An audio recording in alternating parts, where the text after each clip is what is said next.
İmam Hüseyn əleyhissalamın şəhadətindən sonra Kərbəla əsirləri Kufiyə, oradan Şama, oradan da Mədiniyə aparıldılar. Amma bu yollar onlar üçün çox çətin idi. Çünki onlar Aşura günündə ən əziz insanlarını əldən vermişdilər və əsasən də Peyğəmbər Sallallahu balası İmam Hüseyn əleyhissalamı itirmişdilər. Əsirlər yol boyu çox əzab-əziyyətlə gedirdilər.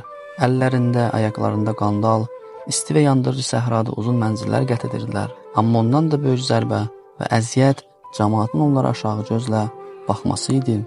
Çünki onları şəhərlərə daxil edəndə heç kəs tanımırdı. Gülürdülər, daş atırdılar, şənlik edirdilər. Elə bilirdilər ki, bunlar İslam düşmənləri olaraq qənimət kimi gətiriliblər. Amma hər dəfəsində İmam Hüseyn əleyhissalam bacısı xanım Zeynəb salamullah aleyha düşmənin planlarını pozurdu.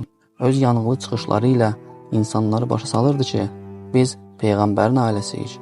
Bunu bilən cəmaat ahnalə edirdi və peşman olurdular. Amma təəssüf ki, bu peşmançılıq Əhl-i Beyt əleyhissalamın şəhidlərini geri qaytarmırdı. Yerdə qalan ancaq quru göz yaşları və dildə peşmançılıq idi.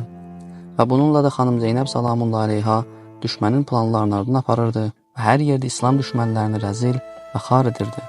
Və beləliklə də xanım Zeynəb salamullah aleyha İmam Hüseyn əleyhissalamın inqilab bayrağını davam edən ilk şəxs olur.